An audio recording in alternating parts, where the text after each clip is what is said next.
Legacy and Myths, the Eternal Mind.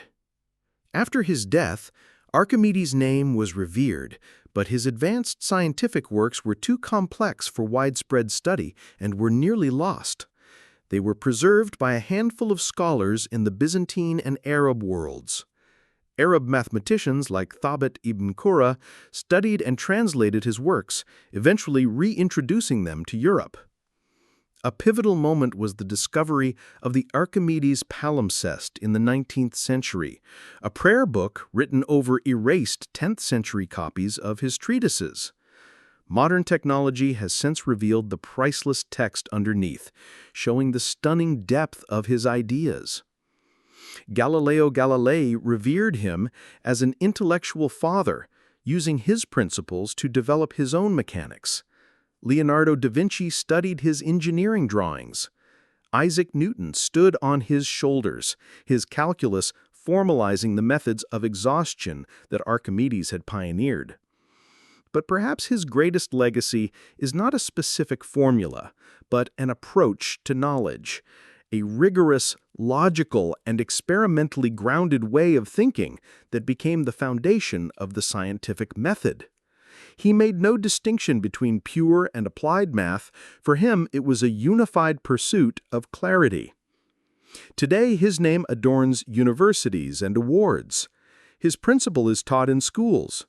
More importantly, in every experiment that connects idea and action, in every precise proof and engineering blueprint, his spirit endures. He is a symbol of scientific integrity. Legends surround him and apocryphal stories are told. But even if only a fraction is true, it's enough to crown him a man who truly altered the course of human understanding. He showed that the world can be understood, that order lies behind chaos, and that a thought, followed to its conclusion, can create, change, and protect. He was a man who sought not power but precision, not fame but truth. He sat on the floor, drew his circles, and searched because he could do no other. His legacy is a reminder: to think is a power, to seek is a duty, to doubt is a path. And if you find the answer, never be afraid to shout, Eureka! The genius of Syracuse, the man behind the Eureka. Everyone knows the name Archimedes, the man who ran naked from his bath shouting Eureka, but who was he truly? This is the story of a boy from distant Sicily who became the greatest mind of the ancient world. You'll discover how he unlocked a law still taught in every school, the machines he built to single-handedly halt the Roman army, and why the Romans feared his intellect more than any soldier. You'll learn about his final moments and why his death became a legend. This is the story of Archimedes, not just a scientist, but a man who sought to understand the very fabric of the universe, leaving behind puzzles we are still solving today. Childhood in Syracuse, a cradle of culture.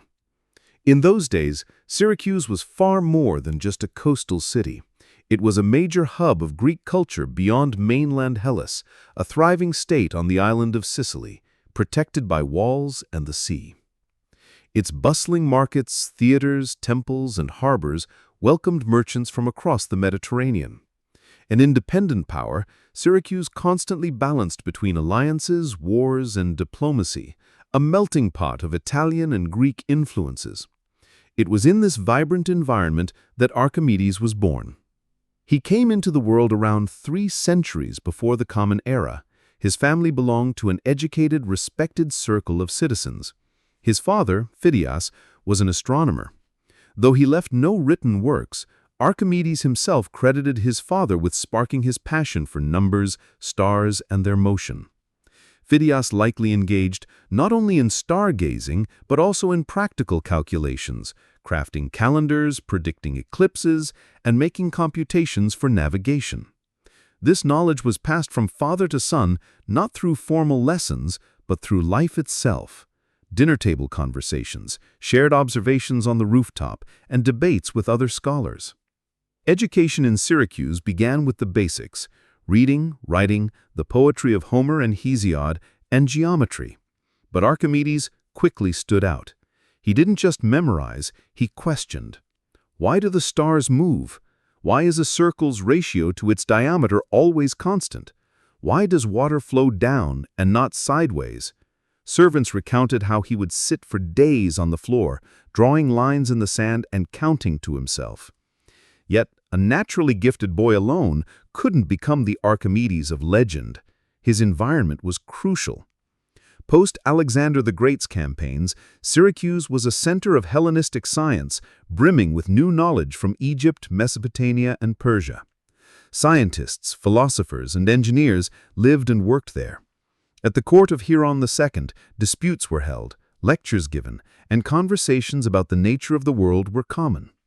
Hieron, a pragmatic ruler interested in how science could benefit his city, would later become Archimedes' patron. He likely knew of the youth gifted in geometry, but for now, Archimedes was just a quiet boy, lost in thought, always with a drawing tablet. Sources claim that in his youth, Archimedes began deducing theorems based on Euclid's works. He didn't just read, he challenged himself to prove them independently without looking at the solutions. If he failed, he would neither eat nor sleep until he found a path forward. This wasn't mere stubbornness, but an inner need to understand the essence, the very foundation of truth. His world wasn't limited to science. Syracuse was a maritime city, and boys learned to swim, sail, throw spears, and run on rocky paths. Though not particularly strong, Archimedes was fascinated by mechanisms from an early age: how a pulley works, how a sail holds, why a ship floats. These questions would later lead to his great discoveries. Even then, he was known for taking toys apart and reassembling them differently, searching for balance and understanding the nature of things. It was in these years that Archimedes formed the core of his future method. He didn't separate mathematics from life. For him, formulas were not abstractions, but reflections of reality. He didn't just calculate, he tried to feel how a body moves, how force acts, how liquid flows. His first notes, sketches, and proof attempts were likely made in Syracuse, but it soon became clear that local teachers were insufficient. Archimedes needed not just instruction, but a challenge. So, around the age of 20, his family, or perhaps Hieron himself, sent him to where the greatest minds of the Hellenistic world gathered. But that is a story for another chapter. For now, in Syracuse lived a young man who loved nothing more than drawing circles, measuring stars, and asking questions to which no one yet had answers. The scholar in Alexandria, forging a mind. By the 3rd century BCE, Alexandria was the intellectual capital of the Mediterranean. On the coast of Egypt, the Ptolemies built libraries, observatories, and schools unlike any before. The magnificent museum, Temple of the Muses, gathered under its roof philosophers, astronomers, mathematicians, and physicians. It attracted both knowledge seekers and those who were already reshaping science. Archimedes arrived in Alexandria in his early 20s, not as a tourist, but as a scholar determined to stand among the best minds of his era. He found himself among those continuing Euclid's legacy.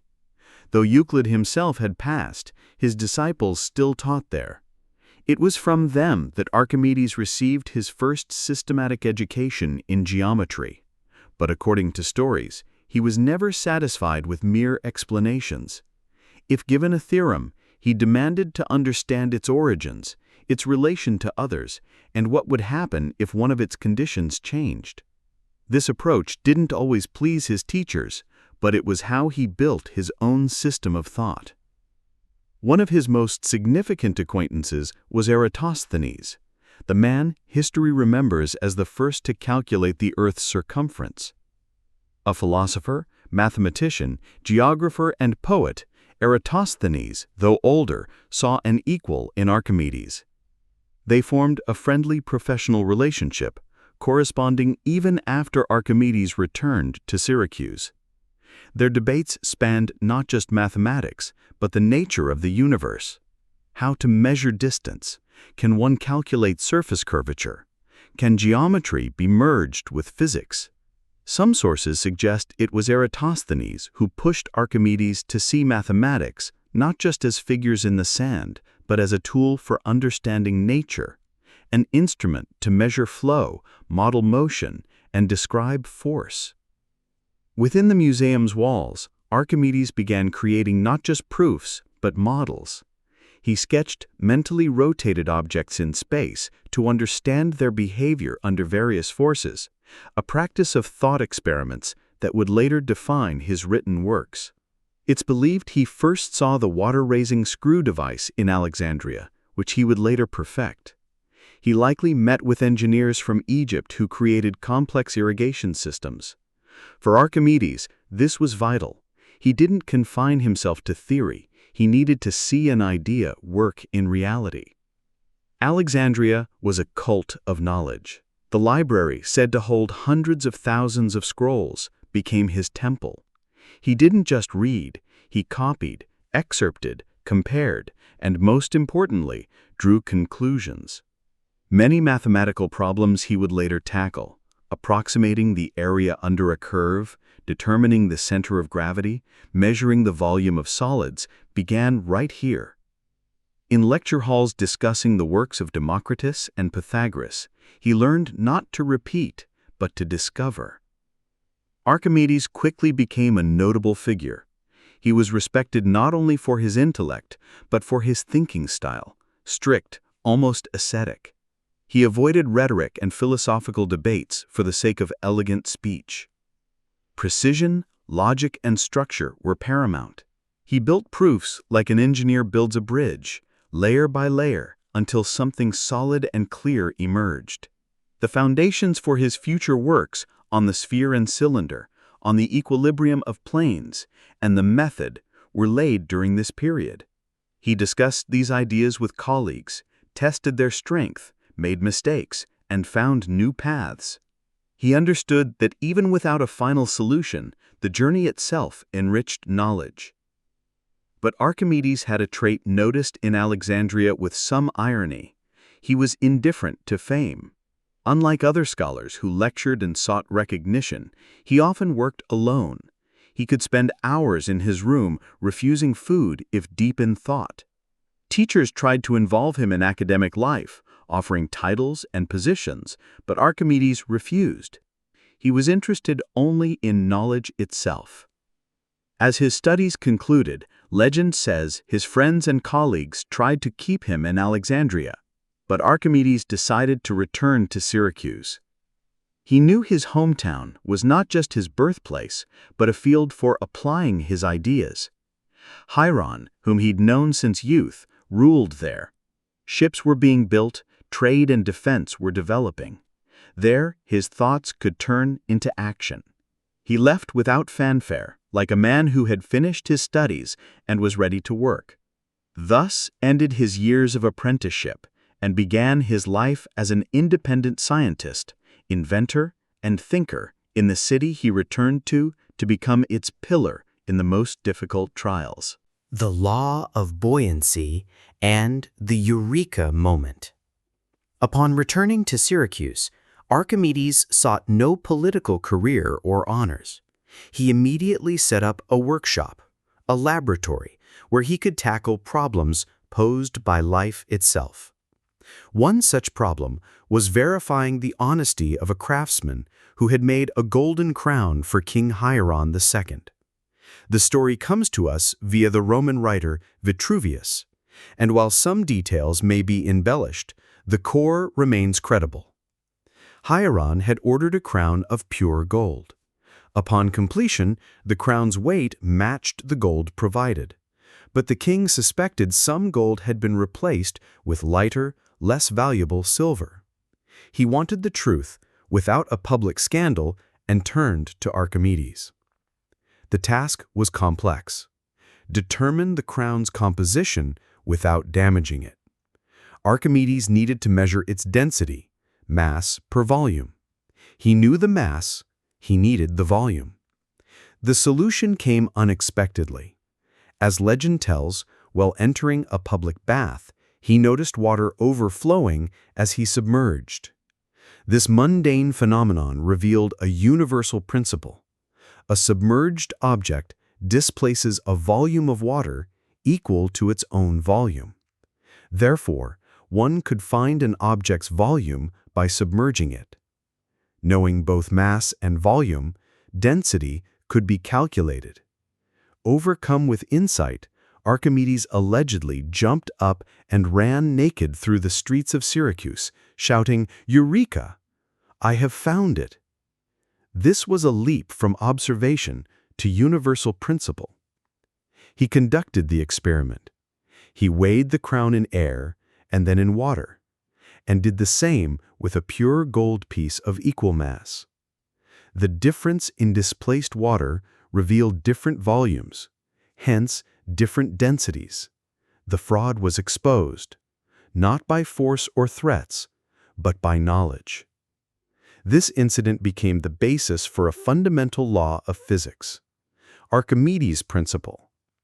It states that any object, wholly or partially immersed in a fluid, is buoyed up by a force equal to the weight of the fluid displaced by the object. This principle explains why ships float, dams hold, and balloons fly. It describes why a heavy rock sinks while a wooden raft floats, and why an iron ship doesn't sink because it displaces a sufficient volume of water. Archimedes later detailed this principle in his work on floating bodies, formalizing the law and exploring concepts of density and equilibrium. These works laid the foundation for hydrostatics centuries ahead of their time. Curiously, Archimedes didn't consider this his most important work. For him, it was a practical application of mathematical ideas. Yet it became his most famous story, demonstrating his unique ability to see a universal law in an everyday event. It showed how knowledge could serve justice. The king got his answer without torture, and the craftsman was exposed without interrogation. It was a victory of mind over deceit. After this, Archimedes became an authority in Syracuse. He was consulted on matters from water supply to construction calculations. He didn't seek power, but power sought him. His ideas were listened to because they were backed by proof, not just words. The Eureka moment remains a symbol of sudden inspiration, but behind it lay years of study, observation, analytical thinking, and a deep knowledge of nature.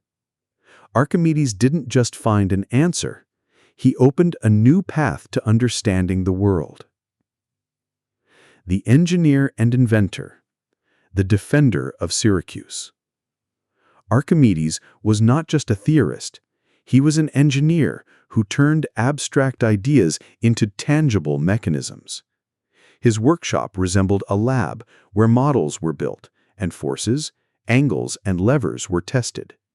Many inventions were driven by the city's needs, particularly the looming military threat of Rome. One of his first devices was the Archimedes screw, an inclined spiral within a cylinder for lifting water. He likely saw a prototype in Egypt and perfected its design for draining mines, irrigating gardens, and supplying water to fortifications. Another invention was a system of pulleys.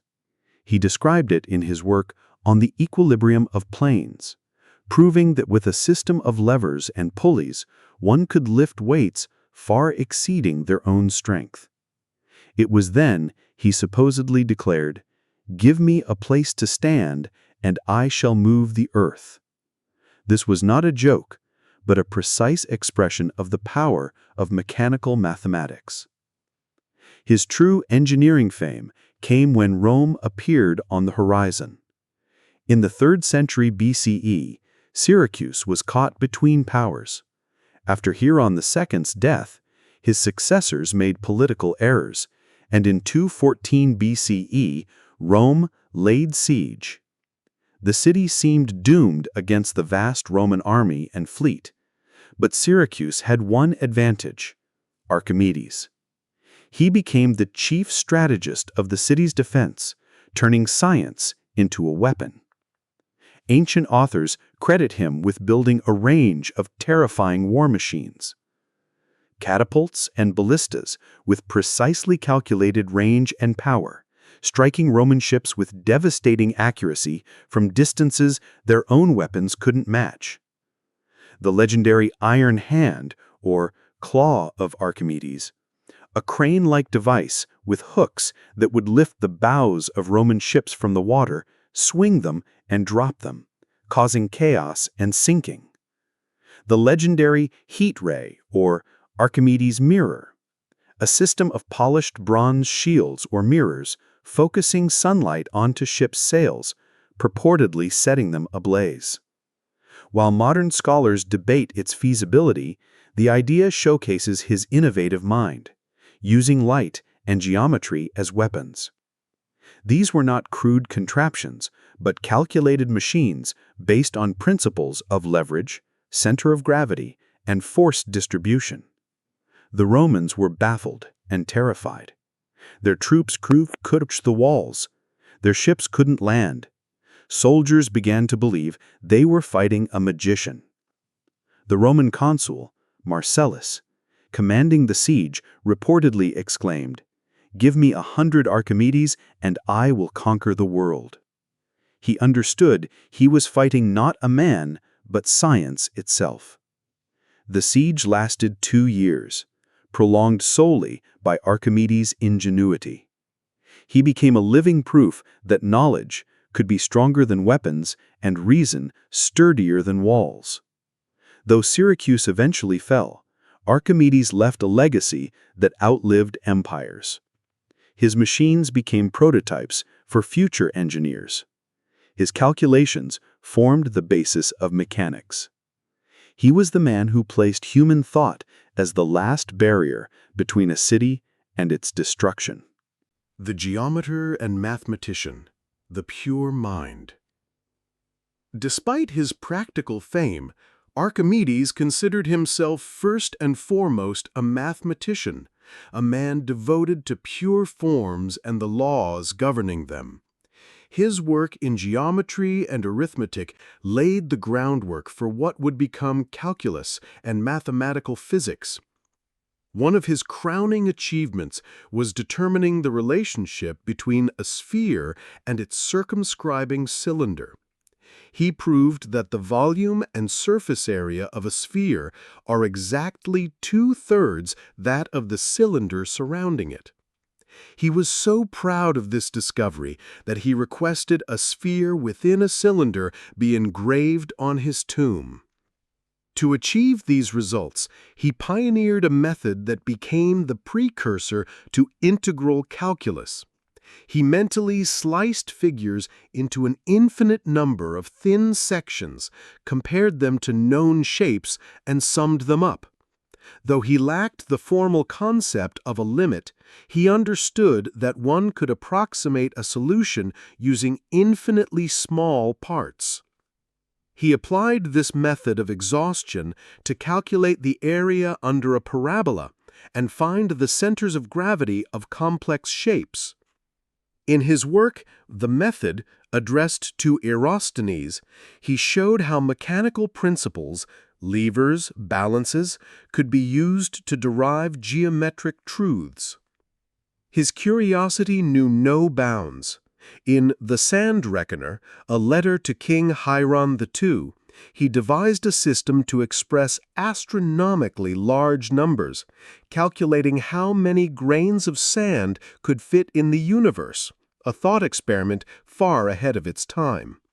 He also calculated an incredibly precise approximation of pi by inscribing and circumscribing polygons with up to 96 sides around a circle, a feat of immense patience and manual calculation.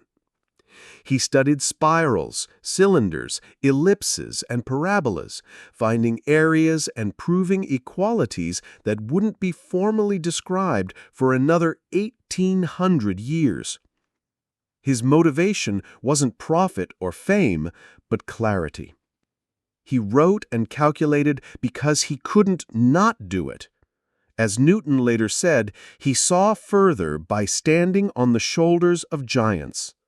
Archimedes was one of those giants, giving future generations not just knowledge, but a method to think clearly, build rigorous proofs, and not fear abstraction. The death of Archimedes, a clash of worlds. When the Romans finally breached Syracuse in 212 BCE, after a 2-year siege, the city was exhausted. Streets filled with soldiers looting and killing. The Roman consul Marcellus had given orders to spare Archimedes, respecting the genius who had thwarted him for so long and wishing to bring him to Rome. But in the chaos, a Roman soldier found the old scholar in his house. Oblivious to the fall of the city, Archimedes was absorbed in a geometric problem, drawing figures in the sand. The soldier, unaware of his identity and seeing only a defiant old man, approached. Archimedes, without looking up, famously said, "Do not disturb my circles." The soldier, insulted, or simply following orders to round up citizens, killed him on the spot. Marcellus was reportedly grief-stricken and outraged at this crime against reason. He gave Archimedes an honorable burial. Cicero, visiting over a century later, wrote of finding and restoring his overgrown tomb, marked by the sphere and cylinder he had requested. His death became a powerful symbol of the tragic clash between the contemplative mind and brute force. He was killed not as a warrior, but as a thinker, in the act of doing what he loved most, seeking patterns, drawing, and proving. He left behind no army, dynasty, or conquered lands. Yet millennia later, he is remembered more than the emperors and generals of his time. In that moment, a wall in Syracuse fell, but in history, a figure was cemented whom no soldier could truly destroy.